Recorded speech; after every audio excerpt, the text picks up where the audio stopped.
era puesto sobre su casa era porque era un siervo, un criado. Y generalmente estos criados tenían gran respeto, merecían gran respeto de parte de sus amos.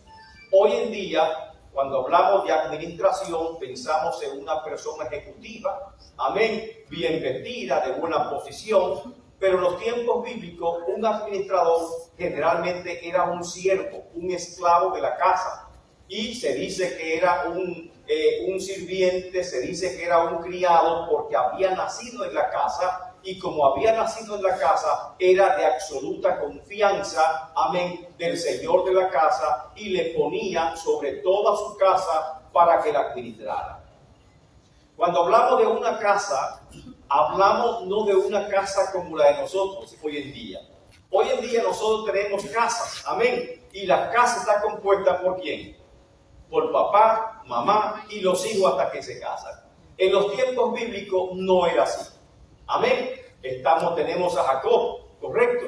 ¿Y cuántos hijos tuvo Jacob? 12 hijos. Y cuando esos hijos se casaron, ¿se fueron a otra parte? No, se quedaron. Amén. Y Jacob era el padre de toda la casa, a pesar de que sus 12 hijos estaban casados y tenían muchos hijos, tenían nietos, bisnietos. Esa gran familia se llama la casa de Jacob. Cuando Jacob moría, pasaba esa herencia al primer hijo mayor, amén, y ese primer hijo mayor, que es el primogénito, se quedaba como cabeza de la casa. De esa forma vemos la casa de Abraham, amén. Abraham al morir dejó la administración de su casa sobre su hijo, su heredero. ¿Quién fue el hijo de Jacob? Isaac. Isaac al morir tenía que dar su legado también a su hijo, y la casa pasó a la administración de su hijo. ¿Y quién fue su hijo? El hijo de Isaac, ¿cómo se llamó? Tuvo 2 hijos, ¿correcto? ¿Cómo se llamaron los 2 hijos de Isaac? Esaú y Jacob. Amén. Pero casi Isaac fracasa, porque no tuvo la visión suficiente de que el patrimonio familiar tenía que ser conservado y pasar íntegramente a la siguiente generación. Estamos hablando de administración, amén, para que ese patrimonio sirviese a los propósitos y planes de Dios. Él se confundió en su amor paternal, en su amor como padre, y quería darle el patrimonio a su hijo mayor, que nacieron prácticamente gemelos.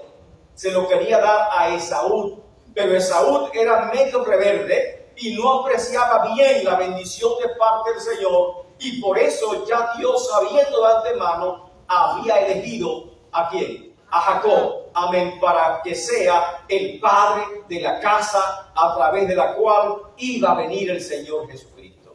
Y esto es una casa. Y ahí tenemos a Jacob como padre de la casa, y Jacob siendo ya bien anciano. Era Abraham que era bien anciano. Amén. Cuando Abraham era bien anciano, él oraba al Señor. Señor, dejaré yo sobre mi casa a este damaseno, a este siervo, a este criado, a este administrador. Amén. Y porque Abraham tenía un administrador sobre su casa, un damaseno. Amén. Y él quería que esa herencia pasase a su hijo, y ese damaseno, por más hombre de confianza que sea, no era un hijo directamente de él, ni se iba a cumplir la promesa de Dios a través de él. Así que cuando hablamos de casa, hablamos de una tribu, hablamos de un grupo numeroso de personas, y hablamos de muchos recursos. Amén. De tal forma, amén, que no tenemos comparación hoy en día. José, uno de los hijos de Jacob, amén, estuvo en la casa de Potifar. Y Potifar, viendo la habilidad administrativa que tenía José, le puso sobre su casa para que administrase todo lo que él tenía, y todo lo que él tenía pasaba por las manos de José. ¿Qué hacía un administrador? ¿Qué hacía José? ¿Cuáles eran las funciones que usted cree que hacía José? ¿Quién me dice? Sobre la casa de Potifar. Mayordomía, exactamente. ¿Qué significa? Amén. ¿Qué es una mayordomía? ¿Qué tenía que hacer? Las funciones de un mayordomo. ¿Cuáles eran? Era jefe, tenía que cuidar las ovejas. ¿Él las cuidaba o supervisaba? En este caso, como él era el mayordomo, su función era coordinar, supervisar, administrar los recursos de Potifar a fin de que, amén, la fortuna de Potifar creciera y lo que Potifar producía sea suficiente para mantener la casa. Había muchos criados, muchos siervos, muchas ovejas. Había que buscar alimentación para todos los criados. Había que buscar ropa para todos los criados. Amén. Porque no se les pagaba jornal, pero había que darle ropa, alimentación a los criados. Las ovejas, el ganado, tenían que buscarle alimento. Amén. Y también la agricultura, actividades agrícolas, había que buscar, amén, los implementos agrícolas para preparar la tierra, y había que buscar el grano, había que buscar los jornaleros, y todo eso había que planificarlo y llevar los libros, los registros de cada cosa. Amén. De cada parcela, de cada subadministrador, había que llevar los registros. Amén, independiente, y era una tarea sumamente difícil y complicada. Pero ¿qué pasó según dice la Biblia? ¿La casa de Potifar estaba bien administrada? ¿Sí o no? Sí. ¿José fue un buen administrador? Sí. Sí. Amén. Y por lo tanto dice la Biblia que Dios bendijo la casa de Potifar. ¿Qué significa esa expresión? Que Dios bendijo la casa de Potifar. Que había abundancia. Amén. Entonces, cuando nosotros somos buenos administradores, generalmente por esa administración viene abundancia sobre nuestras vidas. Alabado el nombre del Señor. Y por lo tanto, cuando hablamos de mayordomía financiera, muchos lógicamente piensan en algunos mitos acerca de la mayordomía. ¿Cuáles mitos usted ha escuchado de la mayordomía? Algunos dicen, bueno, esto es un asunto nuevo, no está en la Biblia. ¿Cree usted que la mayordomía no está en la Biblia?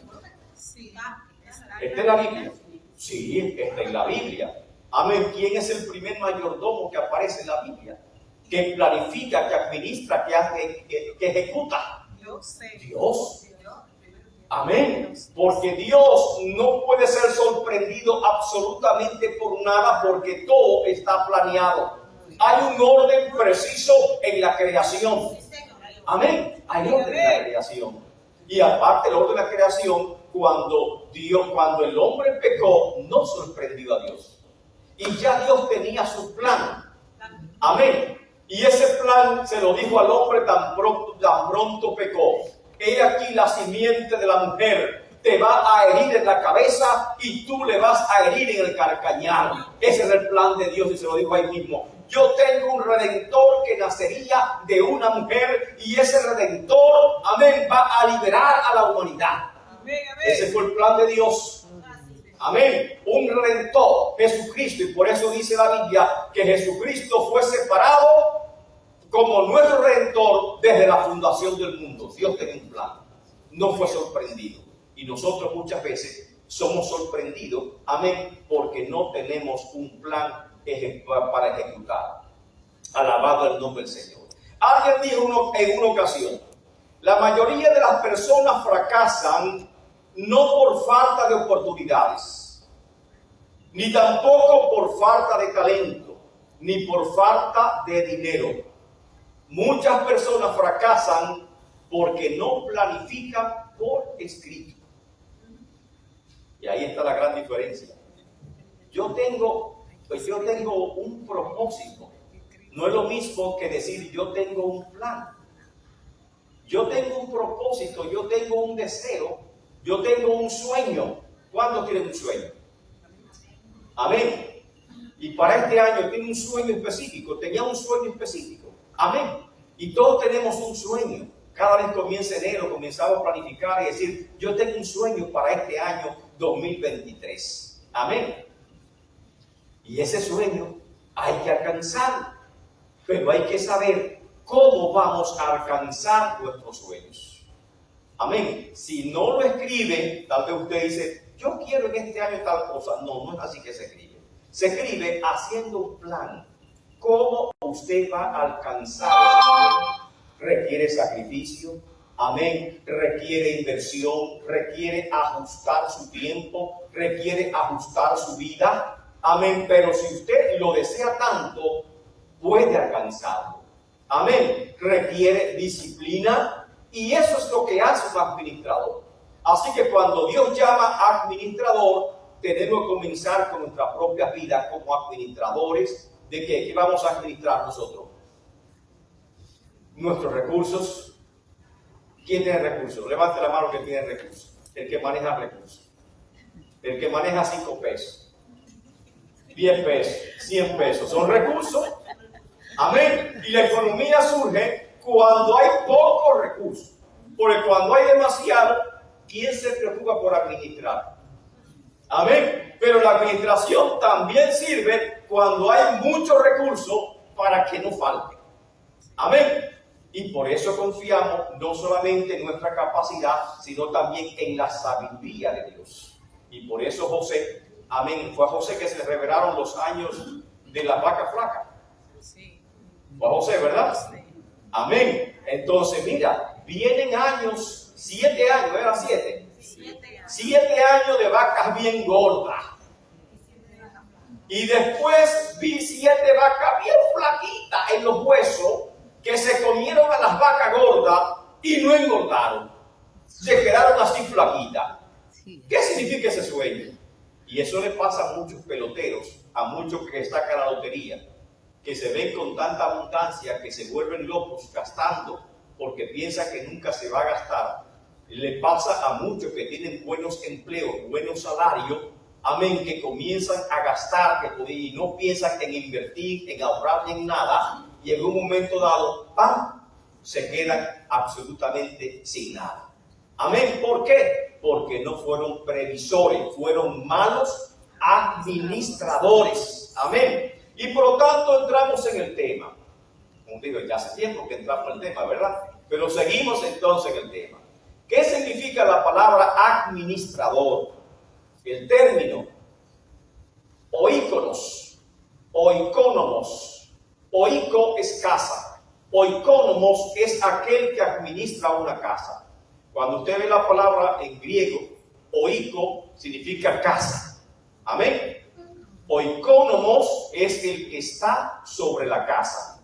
Y por lo tanto es un administrador, es una función de gerente, un guardián, un mayordomo. Otro término que usa la Biblia es epitropos. Son términos raritos, ¿verdad? Epitropos.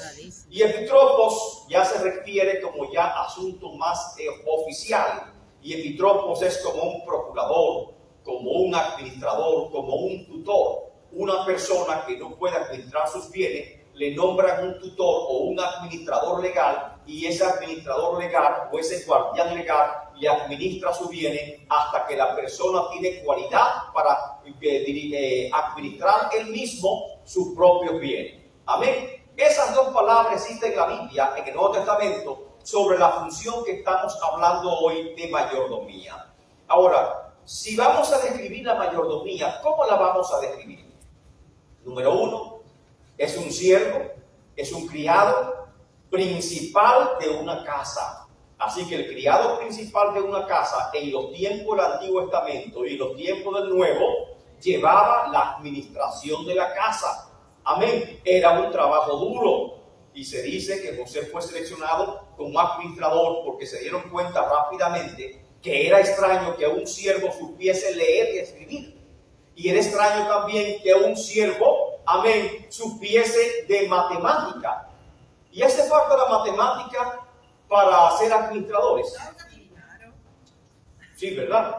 Pero hay mucha gente que no ha pasado por estudio y sabe la matemática que el que fue a la universidad. ¿Cuántos de ustedes han visto eso?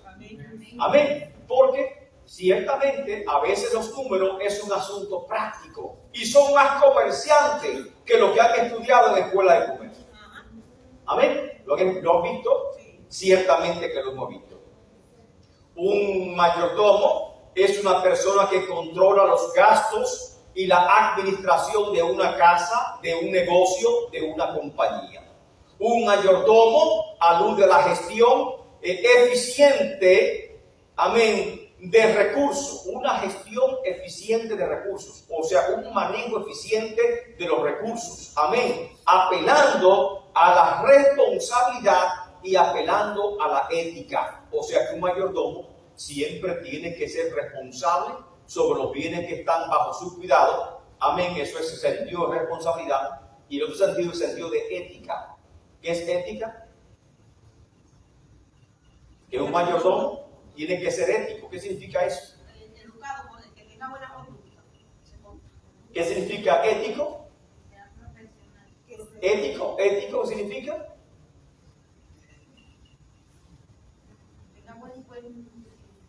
honesto, que sea serio, que sea íntegro. Amén, que no sea un malversador. ¿Qué es un malversador? Uno que gasta a dos manos. Amén. Que no sea deshonesto. ¿Qué significa? Que no entre la mano en las cosas ajenas y gaste lo que no es suyo.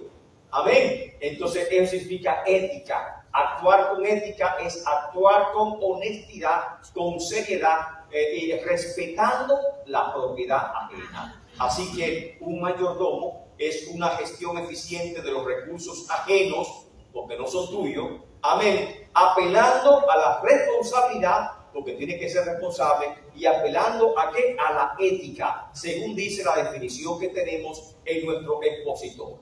Amén. En religión es el ordenamiento de la vida propia, de tu vida, de mi vida, según la voluntad de Dios. Así que yo soy un mayordomo de mi vida desde el punto de vista espiritual. Dios me ha dado dones, talentos, recursos, y debo administrar mi vida, mi tiempo, mi talento, mis recursos conforme a la voluntad de Dios. Amén. Esa es la principal en un mayordomo. Así que todo lo que estamos aquí vamos a pensar en nosotros como un mayordomo. Amén. ¿Los dones de Dios son administrables? Pregunto. ¿Los dones son administrables? Sí. Lo dice la Biblia, sí, en Romano. El que canta, que cante. El que reparte, que reparta con alegría. ¿Qué más dice? El que con solicitud. Amén. El que haga servicio, que lo haga con solicitud. El que predique, amén, que lo haga conforme a la fe. Y cada don tiene que ser administrado. ¿Para qué? Para beneficio, para provecho, para edificación de la iglesia, para edificación del cuerpo de Cristo. Por lo tanto, los dones no son nuestros, los dones no son tuyos. Amén. Le pertenecen a Dios porque dice la Biblia que el Espíritu Santo repartió dones como Él quiso. Y esos dones te lo están prestando y es para edificación de la iglesia de Cristo Jesús. Amén. Así que la pregunta es, ¿quiere decir que todos los recursos míos son prestados? Amén. ¿Algunos propios? Por ejemplo, ¿qué hay propios? Lo que tengo en el banco. Imaginemos que tengo mucho dinero en el banco. Imaginemos. Amén. Eso que está en el banco que tiene por ahí, en Santo Domingo le llaman el clavado. Eso que tenemos clavado, escondido, y que por si acaso pasa algo. En un CD aquí, otro en una cuenta de ahorro. Amén. No sé cómo lo tienen. Amén. No se atreva a ponerle bajo el colchón. Cualquiera limpiando dice, wow. Otro pone que dentro de, rompe un saco y en el forro del saco no entra. Y después que usted parte de este mundo, regalan los sacos, ¿cómo se llaman los que venden ropa usada? Goodwill. Se lo dan a Goodwill y voy yo, lo compro en 3 pesos, me pongo mi saco y de repente, mire, tengo un botico acá. Y cuando entro la mano, digo, mire esto. Amén. Digo, ¿y esto quién lo puso ahí? Amén. O sea que no se puede guardar cosas. Amén. Los viejos de antes lo guardaban en la casa, detrás de un globo, una cosa, hacían un agujero, y lamentablemente en el tiempo que uno estira la pata, todo eso se queda. Amén. Todo lo que tenemos es prestado por una sencilla razón. porque venimos a este mundo completamente desnudos y nos iremos también de este mundo completamente desnudos. El gran conquistador Alejandro Magno, al momento de morir, dejó instrucciones precisas acerca de cómo quería ser enterrado, según dice diríamos una historia. Amén. Quiero que los mejores médicos del mundo carguen mi ataúd. Oiga, quiero que mis manos estén abiertas y extendidas fuera del ataúd. Y quiero, amén, que delante de la procesión vayan arrojando todas mis riquezas. Y le preguntaron, ¿por qué? Quiero que los mejores medios carguen el ataúd para que sepan que no tienen control sobre la vida y la muerte. Amén. Que mis manos estén abiertas hacia afuera para que vean que vine desnudo y me voy también desnudo, sin nada en mi mano. No me llevo riquezas. Amén. Y que las riquezas mías sean esparcidas porque para nada sirven después que tú te mueras. Amén. No nos son útiles, le pueden servir a otros, pero a nosotros no. Así que en lo que tenemos de vida, déjate amontonar. La Biblia habla del rico insensato. ¿Cuál fue el rico insensato? Que comenzó a amontonar y dijo, romperé los graneros, la haré más grande. Y se dice, gózate alma mía, porque ahora tienes suficiente, dijo el rico. Y dice Jesucristo, necio, ¿no sabes qué? Que esta noche vino a buscar tu alma. Eclesiastés, Salomón dijo, nada nuevo hay debajo del sol, todo se repite y todo es necedad. Amén, porque hay un hombre que trabaja como un burro hasta el cansancio, acumula mucha riqueza y cuando se muere, el más vago hereda su fortuna. El que nunca dio un palo, el que nunca hizo un esfuerzo, se queda absolutamente con todo. Entonces, ¿de qué te valió tanto esfuerzo? Hay personas que están ahorrando tanto que no se comen un chicle en la calle, no compran una menta porque están ahorrando. ¿Ustedes han visto gente así? Que prefieren pasar hambre, que no se compran ropa teniendo, amén, no quieren que son tan económicos, amén. ¿Y eso es economía? Pregunto. ¿Eso es mayordomía? Eso está cañón. ¿Cómo se llama, hermana? Tacañe. O sea, no confunda mayordomía con mezquindad. Porque hay gente que son tan duros que hay que darle con una mandada en el codo para ver si sueltan algo o abren la mano por lo menos. Amén. Entonces, yo he visto gente así, hermano, que ellos ahorran absolutamente todo. No le dan nada a sus hijos, tienen a los hijos limitados, a las esposas limitadas, viven demasiado humilde y cuando muere la persona comienzan a descubrir y a buscar la herencia. Y yo mismo me he quedado sorprendido en Santo Domingo, muchas personas que fallecían, ancianos que fallecían, y me quedaba sorprendido. Había uno que yo lo veía en la calle recogiendo cartón y vidrios. Y cuando voy a recoger la herencia, que me llaman a recoger su herencia como abogado, digo yo, wow, ¿y cuántas propiedades tenía este señor? Tenía bastantes propiedades. Y sin embargo, nunca, amén, quería viajar y nunca compró un boleto de avión para no gastar. Y claro, el aeropuerto las cosas son muy caras. Quería viajar en un crucero, pero las cosas son muy caras en el crucero. Teniendo para hacerlo, nunca se dio ese placer, ese gusto. Eso es de un administrador, ¿verdad? No. Ese no. es súper mal administrador. Amén. Hay algunos principios bíblicos sobre la administración y quiero compartirlo con ustedes. El primer principio bíblico sobre la administración es la propiedad. Vayan escribiéndolo, amén, vayan apuntándolo. Primer principio, la propiedad. ¿Qué administramos nosotros? Recursos. ¿Cuáles son los recursos? Dinero, personas, bienes, etc. Ahora, ¿quién es el dueño de lo que tú estás administrando? ¿Quién me lo dice? La pregunta, levanten la mano los que son administradores. Levanten la mano, no se queden como ahí. Amén. ¿Usted tiene una vida? Sí, hay que administrarla. ¿Tiene recursos? Sí. ¿Tiene un par de zapatos? Sí, hay que administrarla. ¿Tiene ropa? ¿Se viste? Sí, hay que administrar. Usted tiene cosas que hay que administrar. Amén. Ahora, su tiempo tiene que administrarlo. Sus talentos que el Señor le ha dado, tiene que administrarlo. Lo poco o lo mucho que usted consigue, tiene que administrarlo. Así que todos aquí en esta noche somos administradores. Amén. Ahora, la pregunta, la primera norma o el primer principio de la administración es este. La propiedad de lo que tú administras, ¿de quién es? ¿A quién le pertenece?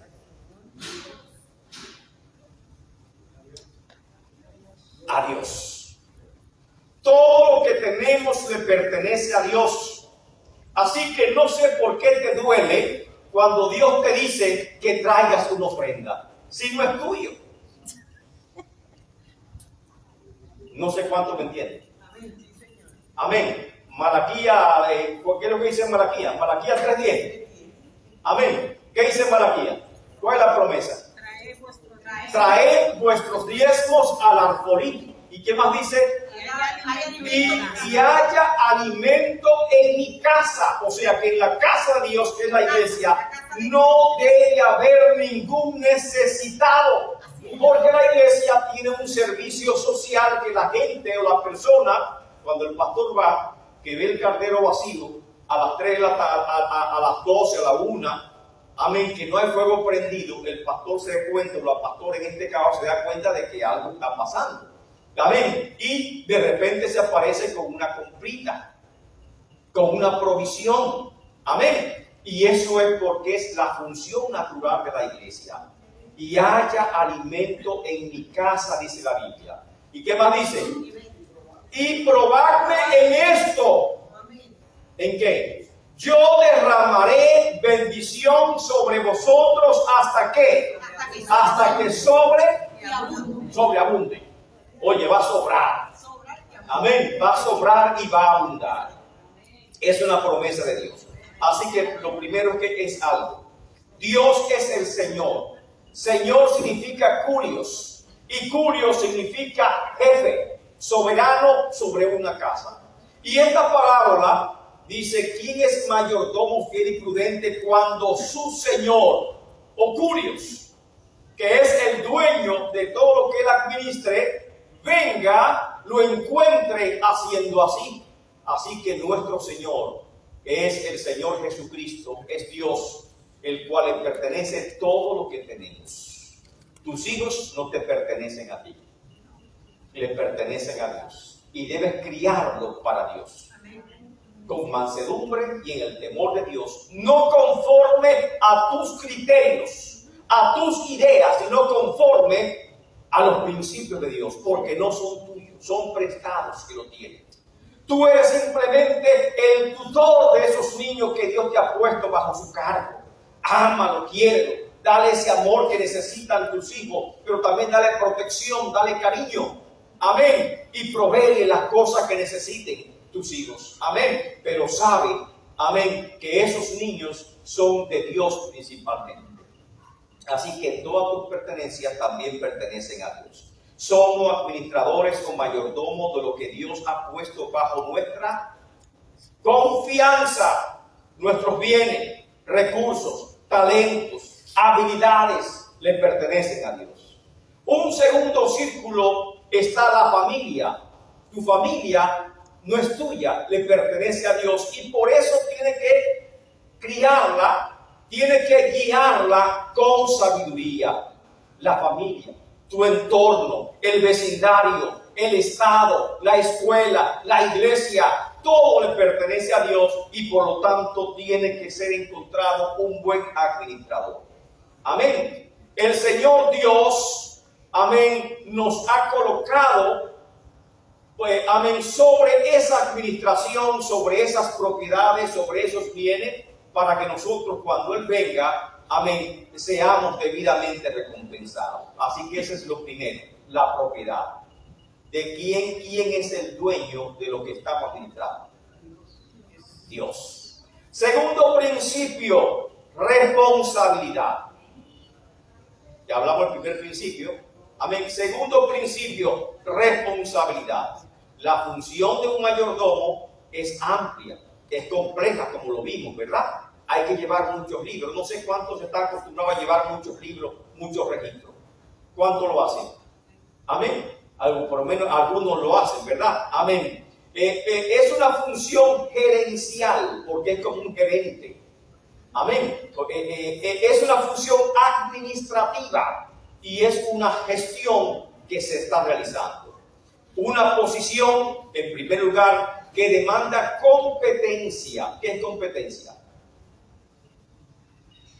¿Qué es competencia? Por ejemplo, quiero un maestro que tenga competencia, que sepa lo que está haciendo. Entonces, un administrador demanda competencia. ¿Qué tiene que saber un administrador? Tiene que saber de números. ¿Podemos nombrar en la iglesia a un tesorero que no sepa de números? ¿Podemos nombrar en la iglesia a un secretario que no sepa escribir? No. ¿Podemos nombrar en la iglesia a un tesorero que no sepa administrar su dinero y que siempre tenga deuda por todas partes? Amén. ¿Podemos nombrar a la iglesia como tesorero? No. ¿Por qué? Porque si no sabe administrarlo de él. Amén. Como tampoco podemos nombrar a un pastor que no sepa administrar su propia casa. No sepa tener en control sus hijos como líder. Entonces, si no sabe liderar a sus hijos y a su familia, si no es líder sobre su familia, ¿y cómo usted lo va a poner como líder de la iglesia? ¿Verdad que no? Dice, no, pues vamos para atrás. ¿Verdad que vamos para atrás? Exactamente. Así que un administrador tiene que tener competencia. Primero, sabiduría. Sabiduría es la habilidad de manejar los recursos. Segundo, prudencia. Hay riesgo en la administración y usted como administrador tiene que prevenir los riesgos y tiene que ser prudente. Amén. ¿Qué más hace falta? Amén. Inteligencia. Porque, lógicamente, la administración requiere que yo aprenda a planificar, que sepa el proceso de la planificación, que sepa el proceso o los pasos de la administración. Amén. Y eso requiere que yo lo aprenda. Y para aprenderlo, tengo que tener inteligencia. ¿Correcto? Amén. Y también es una función que además de estas cosas, de la capacidad, es una función que demanda confianza. ¿Demanda confianza? Sí, porque usted no va a nombrar ningún administrador a una persona que no tenga confianza.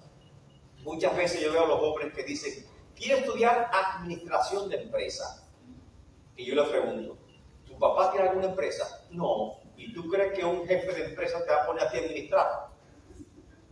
No, porque nombra a uno de confianza, a un hijo de él o a alguien de la familia, lo nombra, amén, pero no va a poner a un extraño de administrador sobre su casa, amén. Ahora, podemos ir escalando lógicamente en la administración, en la medida que vamos ganando nuestra confianza y que hacemos bien el trabajo, entonces podemos ir escalando posición como lo hizo José, amén. José, siendo un esclavo en la casa de Potifar, José siendo un preso, amén, del faraón, José llegó a ser el segundo en Egipto, amén, como un gobernador y administrador de todo lo que había en Egipto, amén. O sea que podemos escalar posiciones, sí podemos, amén. Tenemos que tener esa confianza en el Señor. Así que el segundo principio es la responsabilidad, amén.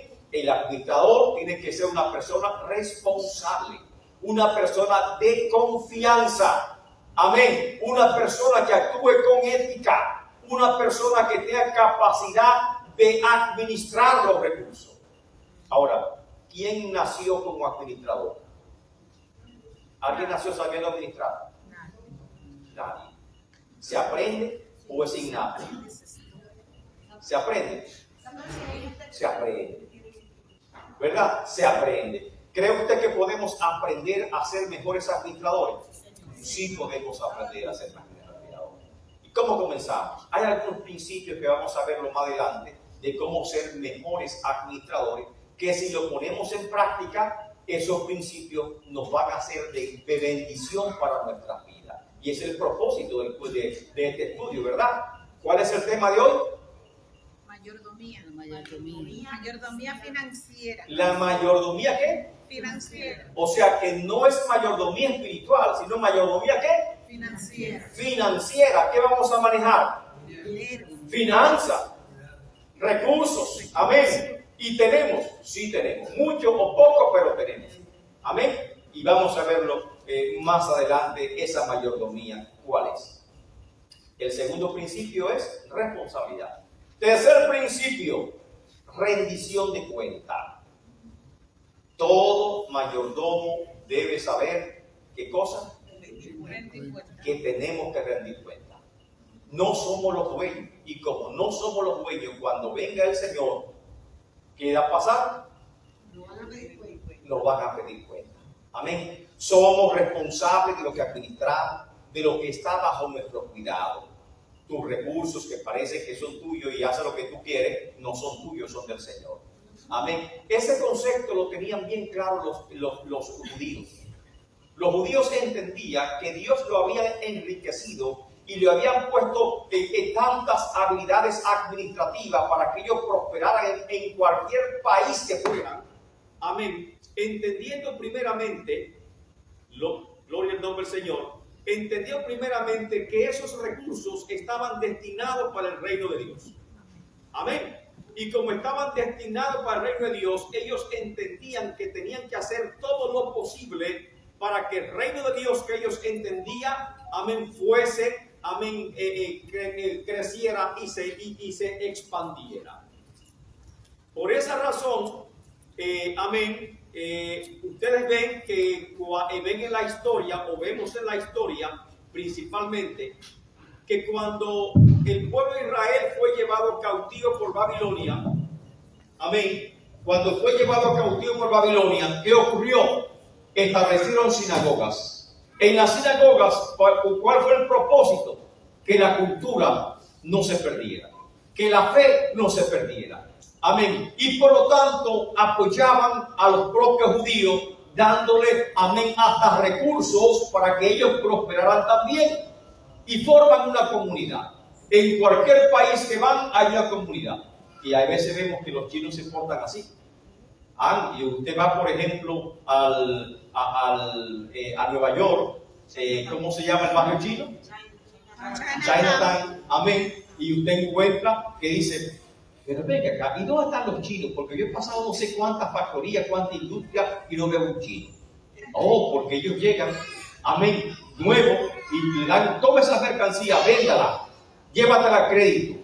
Y cuando venda, me paga la mitad y te lleva la mercancía. Y así se apoyan mutuamente para que el otro no pase trabajo. Y los judíos también hacen lo mismo. Amén. Apoyándose, formando una comunidad. Amén. ¿Por qué? Porque ellos quieren mantener la fe, mantener la identidad nacional. Amén. Mantener su herencia espiritual. Amén. Y por esa razón actúan de esa forma. Amén.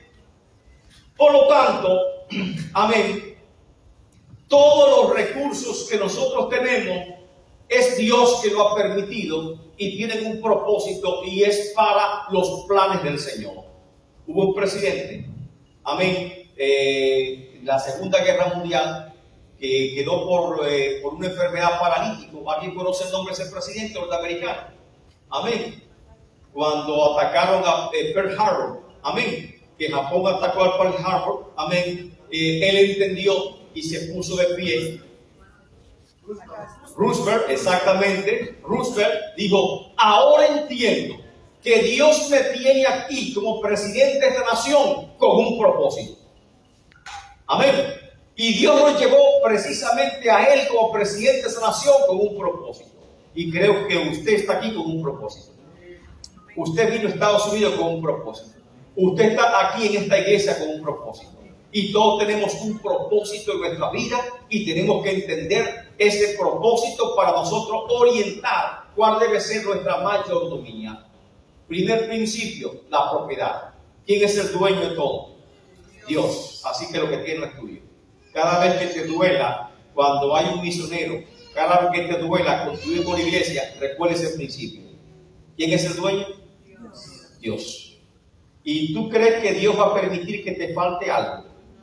No. 1 Corintios 9, Es que dice, ¿verdad? 9 ¿qué? Busca en la Biblia, a ver. 9:8. Mira a ver si 9:8, ¿qué lo dice? 1 Corintios 9:8. Mira a ver si es el versículo 8. ¿Qué dice? 9:8. Dice, digo esto solo como hombre, ¿no dice esto también la ley? 9:6, perdón. ¿O solo yo y Bernabé? 1 Corintios 9:6. Sí. Perdón, 2 Corintios 9:6. Me equivoqué del libro. 2 Corintios 9:6. Amén. Ahí está. 2 Corintios 9:6. Pero esto digo, el que siembra escasamente, también segará escasamente. Y el que siembra generosamente, también segará generosamente. Siga leyendo.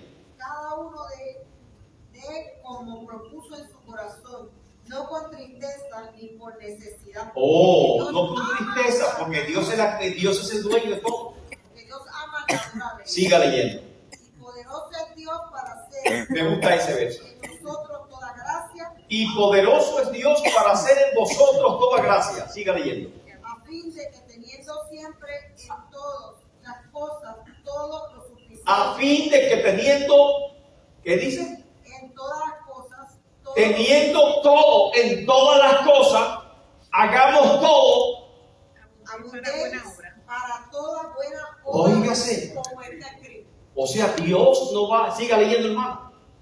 Dice, Repartió a los pobres. repartió a los pobres, su justicia permanece para siempre. Sigue. Le da semilla al que siembra, Le da semilla al que siembra, pan al que come, pan al que come, proveerá proveerá y y multiplicará multiplicará vuestra sementera, vuestra sementera y aumentará los frutos y aumentará los frutos de vuestra justicia, de vuestra justicia. O sea, para que estéis enriquecidos a veces, para toda liberalidad. para que estemos enriquecidos en todo, para toda liberalidad. O sea, que el Señor no va a permitir que nosotros pasemos necesidad. Alguien dijo, no he visto justo desamparado, ni su simiente que mendigue pan. ¿Verdad? Alguien lo dijo. Y es una gran verdad. Y hay otros que trabajan, y usted lo ve siempre mal. Pelado. Eso es, están echando el agua en cisternas rotas. Aleluya. Amén. Que por más que trabajen, que por más que se afanen, todos sus recursos como que se evapora, se va. No rinde. No hay prosperidad, no hay abundancia en la casa. Siempre aparecen cosas que le quitan de la mano todo lo que usted tiene ahorrado y se queda prácticamente con nada. ¿Por qué? Vamos a ver los principios más adelante. En tiempos financieros inciertos, como muchas veces vivimos en el país, podemos confiar en el Señor, sus promesas, su guianza, su sabiduría. Amén. Esto significa que nuestros recursos no son nuestros, sino que le pertenecen a Dios y daremos cuenta a Dios por cada uno de ellos. El cuarto principio es el galardón o recompensa. La buena gestión financiera produce grandes recompensas. Su fruto es la prosperidad. Las promesas de Dios es para el mayordomo que es fiel.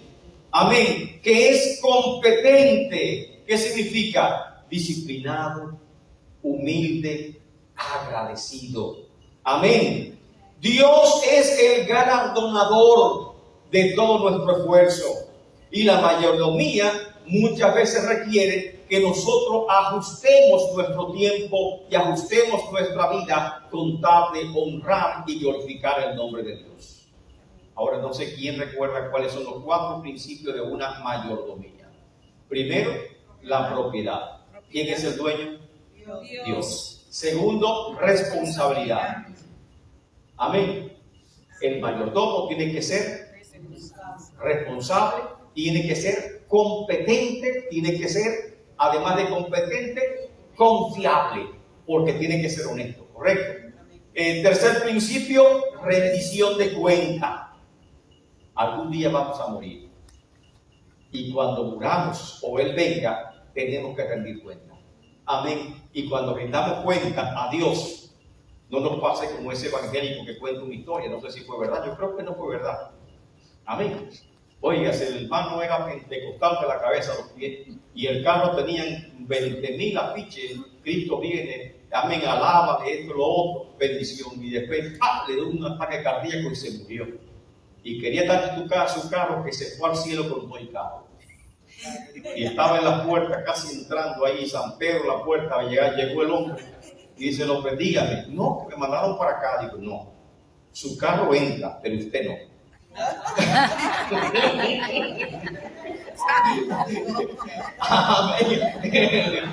El carro era el evangélico que es. Amén. Amén. No nos pasa a nosotros así, porque somos pensamos que tenemos el cielo ganado. Criticamos al mundo entero. Ese no va. Ese no entra. ¿Hace qué? Y estamos criticando. Mira a fulana cómo anda vestida. Y se cree que es evangélica. Amén. Criticamos a los pastores, criticamos a todo el mundo. Y somos los mejores del mundo. Amén. Qué pena, ¿verdad? Que nos pueda pasar así. Entonces, dijimos cuáles son los 4 principios. El primero, propiedad. El segundo, responsabilidad. El tercero, rendición de cuenta. Y el cuarto, galardón. Que es la parte que todos esperamos. Galardón. Amén. Esto es importante. Ahora, antes también se hablaba de mayordomía, también se hablaba de bendición, también se hablaba de que Dios prosperaba a los creyentes. Hoy en día hay confusión con el tema financiero.